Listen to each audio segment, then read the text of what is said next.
Voter പട്ടികയിൽ കടന്നുകൂടിയ ക്രമക്കേട് ഒരു ജനാധിപത്യ വ്യവസ്ഥയ്ക്ക് എതിരും നീതിപൂർവകമായ ഒരു തെരഞ്ഞെടുപ്പ് നടത്താൻ സാധ്യമല്ലാത്ത ഒരു സാഹചര്യമായിരിക്കുകയാണ്. അതിനെ ആരംഭം കുറിച്ചത് ശ്രീ സുരേഷ് ഗോപി തന്നെയാണ് എന്നുള്ളത് ഏറെ നമ്മളെ ആശങ്കപ്പെടുത്തുകയാണ്. ഇതേ കാര്യം തന്നെയാണ് ബഹുമാന്യനായ രാഹുൽ ഗാന്ധി വോട്ടർ പട്ടികയിലെ ക്രമക്കേടുകളിൽ സംബന്ധിച്ച് പറഞ്ഞ കാര്യങ്ങളിലൊന്ന്. വോട്ടർ പട്ടികയിലെ ക്രമക്കേടുമായി ബന്ധപ്പെട്ട് ചൂണ്ടിക്കാണിച്ച കാര്യങ്ങൾ ശരിവെക്കുന്ന ഒരു കാര്യമാണ് നമുക്കിപ്പോൾ മനസ്സിലാക്കാൻ സാധിക്കുന്നത്.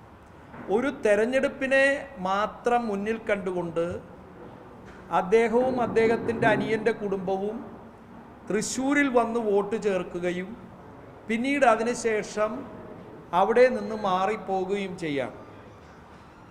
നിയമപരമായി പരിശോധിച്ചാൽ 6 മാസക്കാലം ഒരു വീട്ടിൽ താമസിക്കുന്നവർക്ക് വോട്ട് ലഭിക്കാൻ അർഹതയുണ്ട്. പക്ഷെ അതിൻ്റെ ഒരു ധാർമ്മിക വശം പരിശോധിച്ചാൽ വോട്ടർ പട്ടികയിലെ ഇത്തരത്തിൽ കടന്നുകൂടുന്ന ക്രമക്കേടുകളാണ് നമ്മുടെ തെരഞ്ഞെടുപ്പിനെ അല്ലെങ്കിൽ ആ തെരഞ്ഞെടുപ്പ് പ്രക്രിയയെ അല്ലാതാക്കുന്നത്. ഇവർക്ക് ഇതേ വീട്ടു നമ്പറിൽ കോർപ്പറേഷൻ്റെ പുറത്തിറങ്ങിയ പട്ടിക പരിശോധിച്ചാൽ കോർപ്പറേഷൻ തെരഞ്ഞെടുപ്പിലേക്ക് ഇവർക്ക് വോട്ടില്ല. അതിനർത്ഥം കേവലം ഈ തെരഞ്ഞെടുപ്പുമായി ബന്ധപ്പെട്ട് വോട്ട് ചേർത്തി എന്നുള്ളതാണ്. അത് തന്നെയാണ് ബഹുമാന്യനായ രാഹുൽ ഗാന്ധി എടുത്തു കാണിച്ചത്. സ്ഥലത്ത് താമസമില്ലാത്തവരെ താമസമുണ്ട് എന്ന് കാണിച്ച് ഏതെങ്കിലും ഒരു വീടിൽ അല്ലെങ്കിൽ ഫ്ലാറ്റുകളിൽ വോട്ട് ചേർത്തുക എന്നുള്ളതാണ് ഇവിടെ നടന്നിട്ടുള്ളത്. ഇതിന് സമാനമായ രീതി തന്നെയാണ് ഞങ്ങൾ പരാതി കൊടുത്തിട്ടുള്ള 100ഓളം പേരുടെ പരാതി ഞങ്ങൾ കൊടുക്കുകയുണ്ടായി. ആ പരാതി കൊടുത്തതിൽ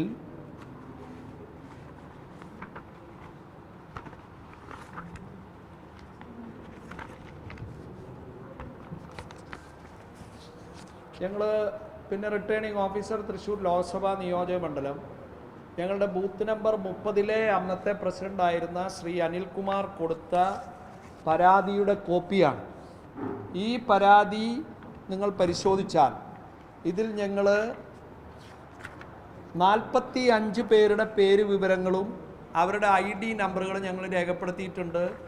ഇവർ താമസിക്കുന്ന ഫ്ലാറ്റുകൾ അതിലെ ക്യാപിറ്റൽ വില്ലേജ് ഉണ്ട്, ടോപ്പ് പാരഡൈസ് ഉണ്ട്, ചൈത്രണ്ട്, അങ്ങനെ വിവിധങ്ങളായിട്ടുള്ള ഫ്ലാറ്റുകളിലുള്ളവരുടെ പരാതികളാണ് ഞങ്ങൾ കൊടുത്തത്. അവർക്കും സമാനമായ രീതിയിൽ വോട്ടുകൾ ചേർത്തിരിക്കുകയാണ്.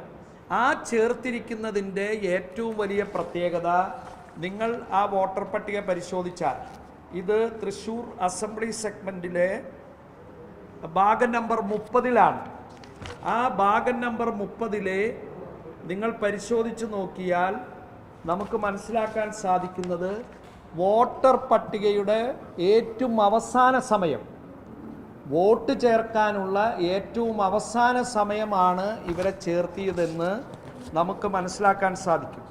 ഞങ്ങൾ കൊടുത്ത പരാതിയിൽ 1202 മുതൽ സീരിയൽ നമ്പർ ഞങ്ങൾ കൊടുത്തിട്ടുള്ളത് 1298, 1343 വരെയുള്ള സീരിയൽ നമ്പറിലുള്ള പരാതികൾ ഞങ്ങൾ കൊടുത്തിട്ടുണ്ട്.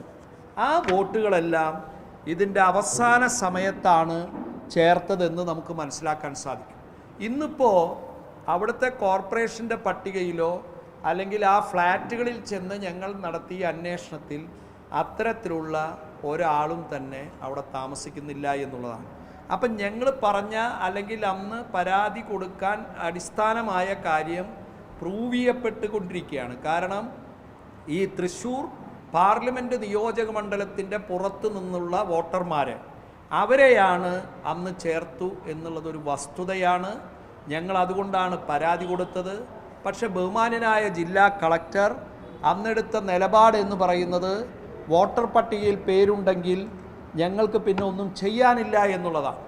അപ്പോൾ വോട്ടർ പട്ടികയിൽ കടന്നുകൂടിയ ക്രമക്കേട് ഒരു ജനാധിപത്യ വ്യവസ്ഥയ്ക്ക് എതിരും നീതിപൂർവകമായ ഒരു തെരഞ്ഞെടുപ്പ് നടത്താൻ സാധ്യമല്ലാത്ത ഒരു സാഹചര്യമായിരിക്കുകയാണ്.